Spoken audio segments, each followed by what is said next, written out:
E aí, meu amigo e minha amiga do universo físico, aqui é o Lucas do Universo Discreto para mais um vídeo. E no vídeo de hoje vamos dar continuidade à série de Machine Learning, dessa vez falando da regressão de árvore de decisão. E sem enrolação, com muita rimação, bora para a explicação. O que acontece, pessoal? Temos aqui o nosso amigo, o Paintbrush. Eu vou usar o Paintbrush aqui para explicar para vocês como funciona essa regressão baseada em árvore de decisão. Eu vou começar desenhando um gráfico aqui.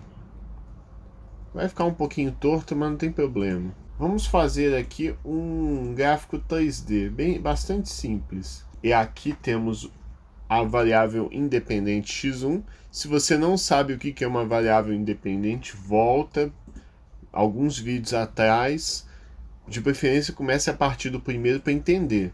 Eu não recomendo que vocês saiam saltando vídeos sem assistir os anteriores, pois teve muita coisa que eu já expliquei que eu não vou reexplicar.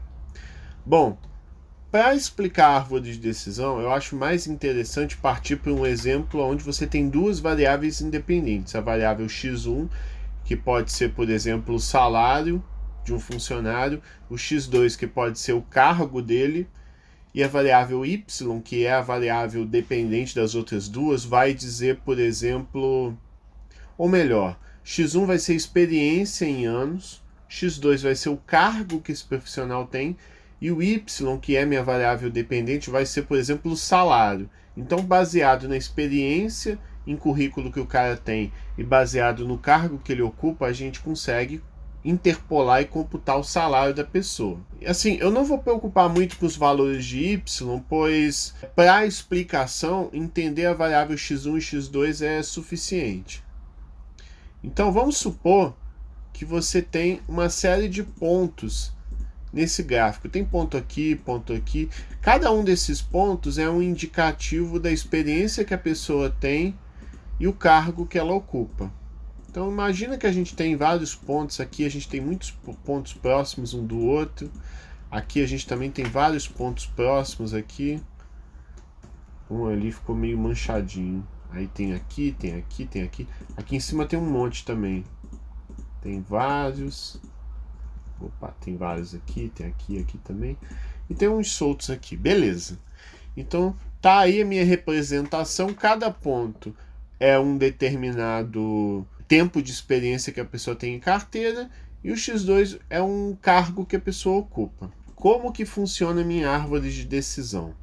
Ela basicamente vai introduzir planos nesse meu gráfico. Esses planos, né, que vão ser essas retas aí, existem várias estratégias para você definir esses planos.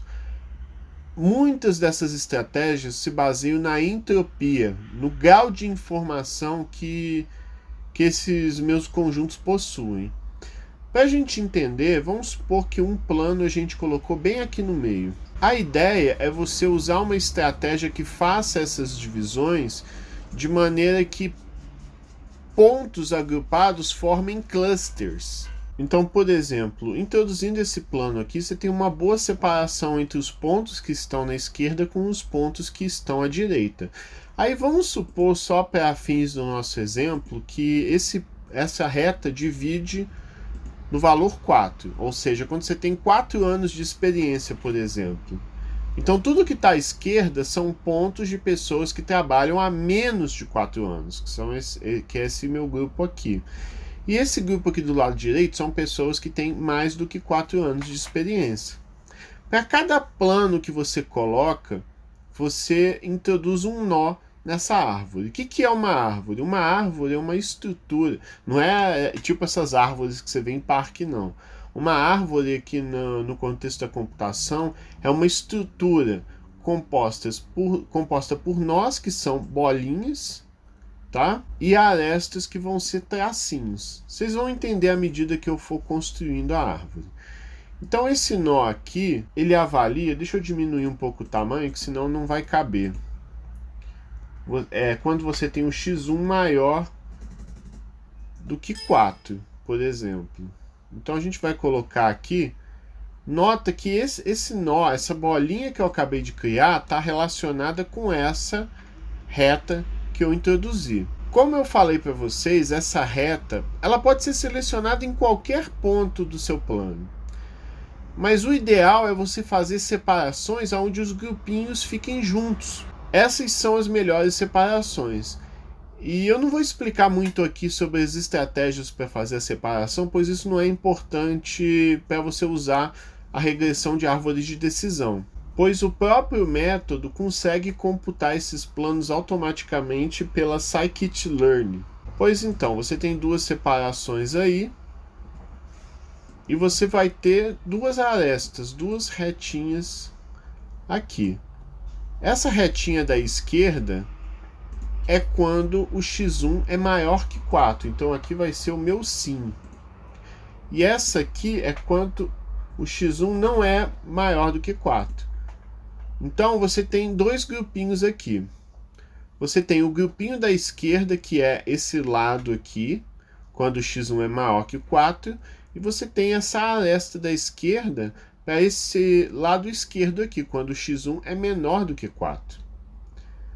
Tá certo? Beleza até aí. Então, deixa eu pegar uma outra cor aqui. Vou pegar verde. Você vai ter dois grupinhos. Essa árvore de decisão, ela tem esse nome justamente por conta desse sim, por conta desse não. Ela vai ser binária. Existem até vários tipos de árvore de decisão, mas a que a gente está abordando aqui é binária, ou seja, você só faz divisões em duas partezinhas. Então você tem dois grupinhos aqui, né? Deixa eu apagar aqui para ficar mais bonito, né? Apaguei mais do que devia. Tá bom, vai, tá, ficou bom. Pois então, agora a gente vai fazer outras duas separações. Agora a gente vai fazer uma separação em x2. A gente pode fazer uma divisão aqui, por exemplo, e outra aqui embaixo.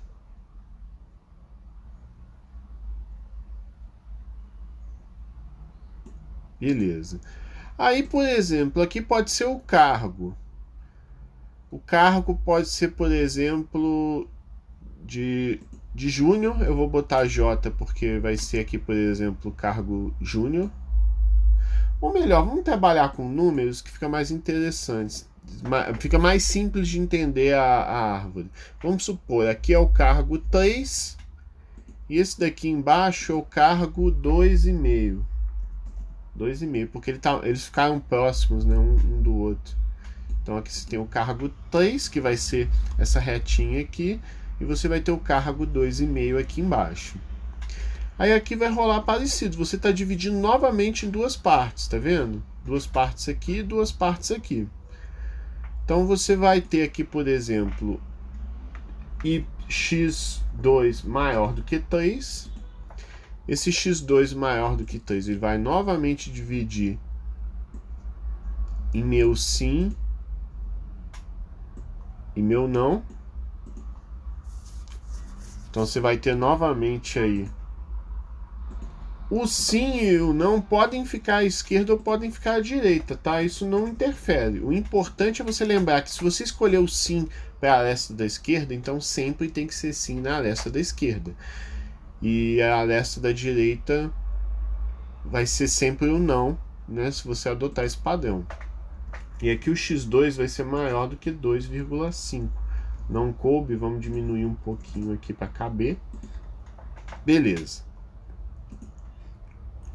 Aí novamente você vai ter o sim de um lado e você vai ter um não de outro lado. Vamos empurrar um pouquinho para caber.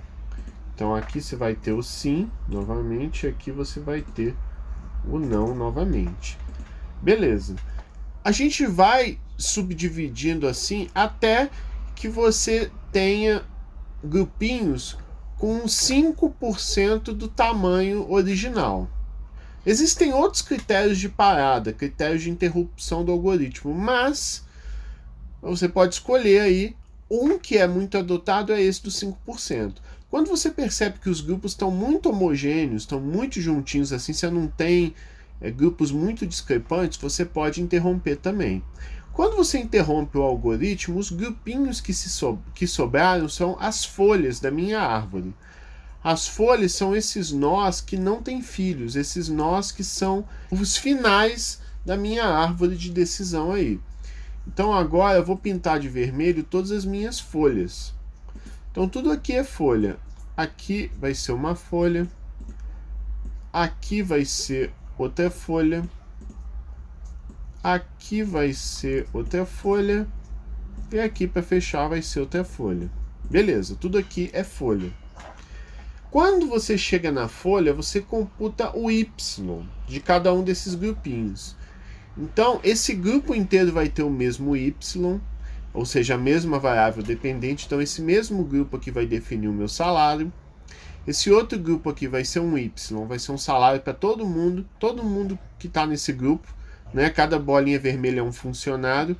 Todo mundo que está nesse grupinho aqui vai ter o mesmo salário, o mesmo y. E aqui também, e esse último grupo aqui também. Qual que vai ser esse y? Novamente, você tem várias estratégias aí que você pode usar. Uma que é bem interessante é você pegar a média do grupo. Então vamos supor, eu peguei a média aqui do salário e aqui deu um salário alto, né? Aqui deu um salário de 30. Então aí a gente visita. Quem que é esse meu grupo daqui? Esse grupo é menor do que 4, ou seja, segue aqui. E esse grupo... não, peraí. Esse grupo... agora que eu percebi uma coisa. Se o x2 é maior que 3, aí você... aqui tem um errinho aqui. Agora que eu vi, hein, gente? Bom... deu uma distraída boa aqui. Então x2 menor do que 4. Aí você vai ter o x2 maior que 3. Agora tá certo. Desculpa aí, gente. Eu dei uma leve distraída aqui. Bom, então quem que é esse grupinho aqui, por exemplo, para eu calcular a média, que vai ser o meu y, vai ser o meu salário?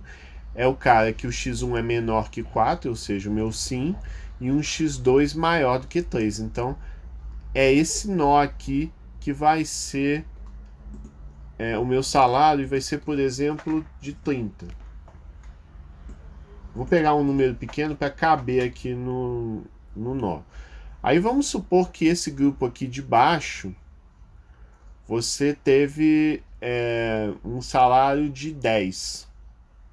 Então, é o x2 menor do que 3.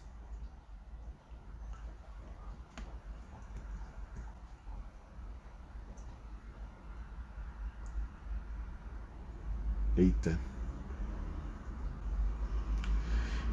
Então, esse grupinho aqui tem um x2 maior do que 3, é o meu sim. Então, aqui vai ser o meu salário do meu grupinho aqui, que vai ser 30, por exemplo.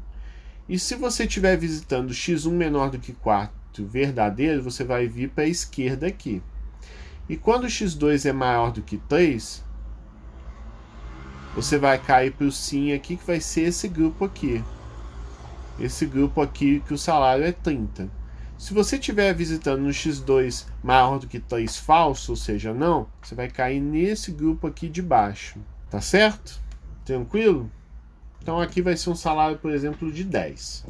Bom, e quando o x1 é menor do que 4 é falso, ou seja, o x1 é maior do que 4, você vai vir para esse grupinho aqui todo. Aí você vai ter que ver, o seu x2 é maior do que 2,5? Se for, você vai cair aqui no sim, e você vai ter esse grupo aqui. Esse grupo aqui a gente pode botar um baita salário, por exemplo, 50. É calculado pela média de todos os integrantes do grupo. E caso contrário, vai ser esse grupinho aqui de baixo, que o x2 é menor do que 5, que pode ter um salário de 25. Então é basicamente isso, é assim que você constrói a árvore de decisão para a regressão. E uma vez entendido isso, o que falta agora é a gente programar. Então, sem enrolação, bora para a programação. Acho importante a gente começar do nosso Regression Tree Decision. Depois que você entende aquele esqueminha todo que eu fiz ali, fica mais fácil de entender. Então vamos criar aqui a árvore de decisão. Esse código aqui é muito parecido com o código dos vídeos passados, tanto o plot, o Run Decision Tree Regression. Então eu não vou explicar isso de novo. Eu vou partir direto para o método Compute Decision Tree Regression Model, que vai ser basicamente aí, vai ser o quê? Basicamente a gente importar as bibliotecas que a gente usa. Então a gente vai chamar a sklearn_tree, que importa, que possui bibliotecas de árvores de decisão e várias coisas envolvendo árvore. A gente vai chamar o decision tree regressor. O nosso regressor vai ser um decision tree regressor. Existem até parâmetros que eu posso passar, mas para uma árvore de decisão tranquila não tem muita necessidade de passar. A gente vai chamar o método fit do regresso, igual a gente fez para os métodos anteriores, passando o x e passando o y, e depois retornando o regressor. É muito padrão a gente fazer dessa forma. A gente computa os parâmetros do regressor chamando o método fit, e a gente chama o construtor do regressor para criar o objeto regressor, e aí a gente retorna ele ao final. Feito isso, a gente parte lá para o Jupyter agora para a gente botar em funcionamento essa árvore de decisão aí. Tá até ela aqui bonitinha já. Vamos aumentar um pouquinho o tamanho para vocês poderem ler com mais facilidade. Eu começo botando para funcionar a Matplotlib aqui no meu Jupyter. Eu vou importar a biblioteca de pré-processamento igual a gente fez antes. Aí a gente vai importar aquele arquivo que eu fiz de árvore de decisão, aquele que eu acabei de mexer, import regression decision tree, as DT de decision tree. Vamos importar o NumPy,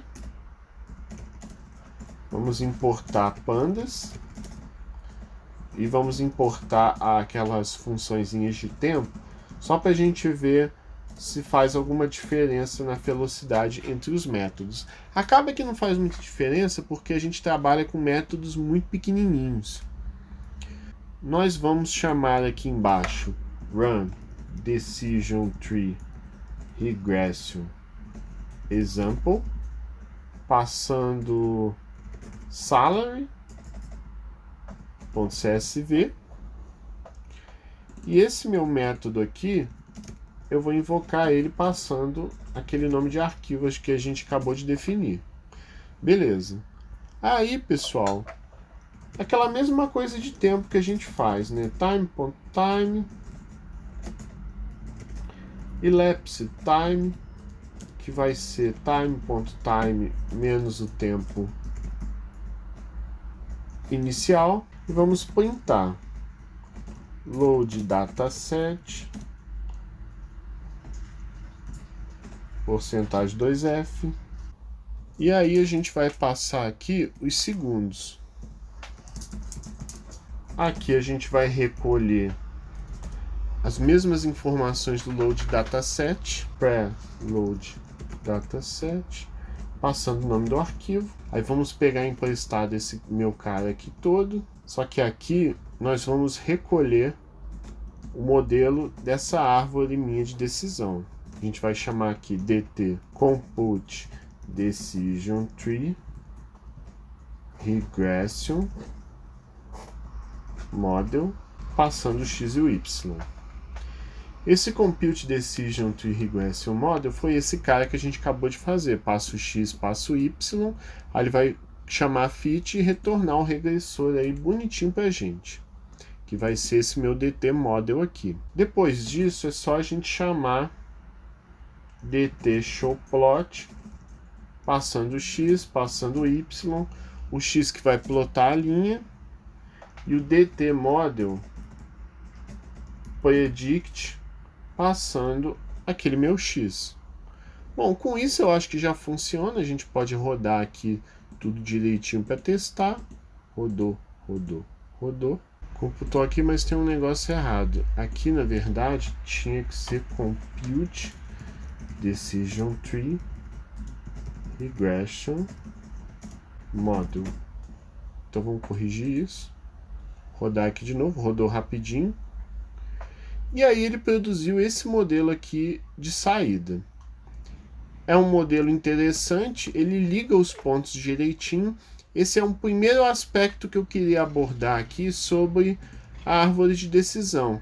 A questão é que ela se ajusta muito aos pontos, como a gente está vendo aí, né? Ela se ajusta demais aos pontos, então ela é muito suscetível a problemas de overfitting. E aí eu vou fazer o seguinte, eu vou rodar aqui um segundo exemplo que eu tenho, que aí vai ajudar a gente a entender. Esse aqui é um exemplo bem simples, ela tem só 3 pontos. Quando o funcionário tem 1 ano de experiência, ele tem menos do que 100 mil de salário.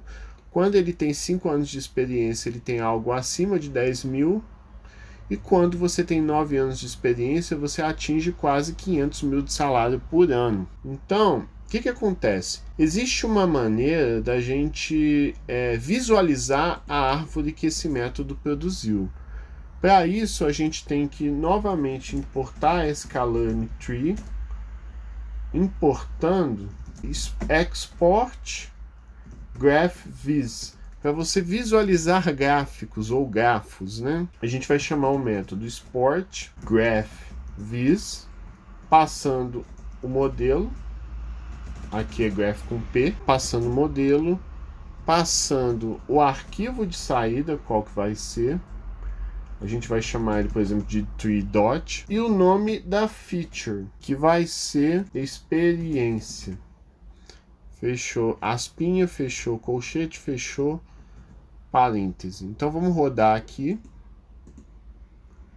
Rodou direitinho. E aí, na pasta do meu projeto, ele produz um arquivo chamado tree.dot. Vou mostrar para vocês aqui. Como vocês podem ver, tá aqui o arquivo tree.dot. A gente pode abrir ele pelo bloco de notas tranquilamente e tá aqui as informações da árvore produzida. A gente copia todo esse documento aqui e vai num site que eu vou botar aí na descrição do vídeo. O site é esse aqui, ó, dreampuff.github.io/graphvizonline. A gente vai colar aquela árvore que a gente produziu e ela aparece aqui do meu lado direito. Vamos entender essa árvore. Essa árvore diz que quando a experiência é menor ou igual a 7, você vai para essa esquerda aqui, true. Caso contrário, falso, você vai vir montar outro grupinho aqui. Beleza, vamos voltar para nossa árvore, para o nosso gráfico, quer dizer. Até antes disso, a experiência menor do que 7 vai gerar um grupinho aqui. Esse grupinho aqui só tem 2 elementos, que é o elemento 5 e o elemento 1. Ele achou melhor cortar aqui no meio certinho. Então ficou um grupo sozinho aqui, que é justamente aquele ponto ali entre experiência 9 e 500 mil. De fato, ele tem uma amostra e o salário é de 500 mil, então faz sentido aí o que ele computou. E você tem um outro grupinho aqui dos que são menores que 3 ou maiores que 3. Então, você vai dividir aqui em um outro grupinho. Esse grupinho aqui vai ter esse 1 sozinho. E outro grupinho aqui do 3, entre o 3 e o 7, que vai ser o grupinho que tem esse cara aqui em 5. Então foi assim que ele fez essa divisão. É interessante mostrar para a gente entender o que o método fez. Mas como vocês perceberam, a gente tem na verdade aqui o seguinte.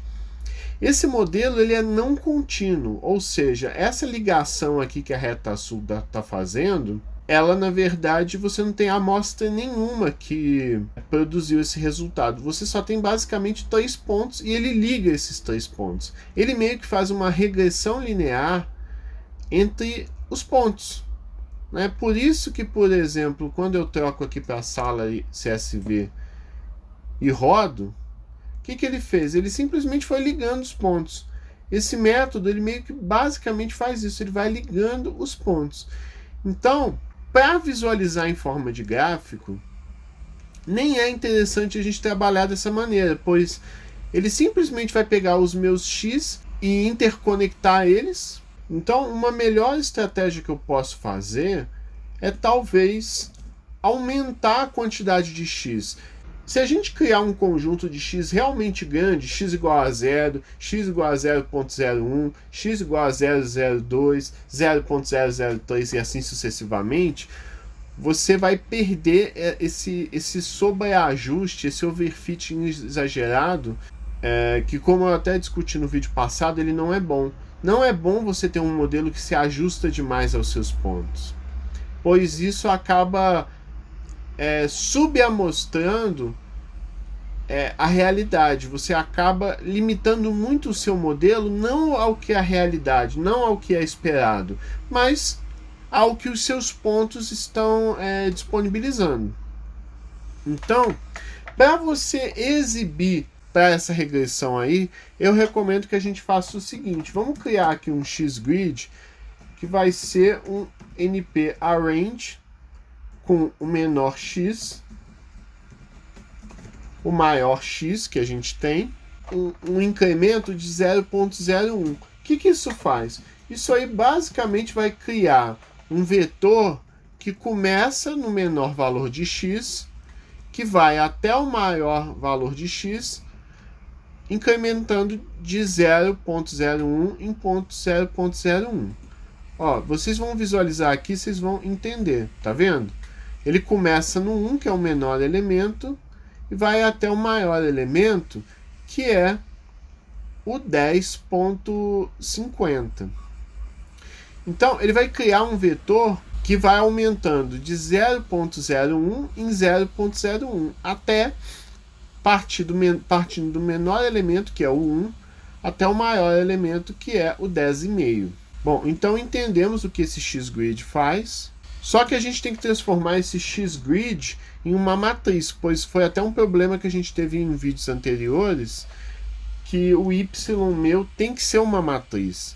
Então a gente vai chamar reshape, passando o tamanho do meu X-Grid, o total de elementos que tem nele, e o meu 1 para entender que ele vai ter uma dimensão em formato matricial. Vamos rodar aqui para entender o que ele fez. Então ele pegou aquele mesmo conjunto de elementos e representou como uma matriz para eu poder usar aqui no meu showplot. Então eu vou pegar aqui o showplot e vou pegar no meu x original e meu y original. Eu quero que trace uma reta com o x igual a X-Grid e com um y computado a partir do meu X-Grid. Vamos rodar aqui e ver isso funcionando. Vamos apagar o print ali, que não tem necessidade. Aí, beleza, ele produziu agora esse gráfico aqui, um gráfico que realmente é condizente com o que a regressão baseada em árvore de decisão faz. Cada uma dessas retinhas que a gente tem aqui são meus grupinhos. Então ele vai construindo vários grupinhos, praticamente um grupinho para cada ponto, mas tem algumas exceções. Por exemplo, aqui tem 2 pontos, aqui tem 2 pontos, mas visualizando dessa maneira, fica bem mais... não fica aquela coisa tão ligar pontos igual ele estava fazendo antes. Na hora que você for representar a sua regressão baseada em árvore de decisão, eu recomendo que você trabalhe com o X-Grid, porque aí você realmente vai entender o efeito de cada ponto X no seu Y definitivo. Aqui você tem um sobreajuste muito exagerado, você tem um overfitting, aqui não. E basicamente é isso que a árvore de decisão faz. Tá certo, gente? Eu espero que vocês tenham gostado desse vídeo. No próximo episódio dessa série eu vou falar da regressão de árvore randômica e finalmente a gente vai terminar de falar sobre as regressões que existem, tá certo? Então é basicamente isso. Obrigado por ter assistido até aqui. Não deixe de curtir, compartilhar e se inscrever no canal. Eu espero vocês na próxima. Falou, falou, falou, falou, falou!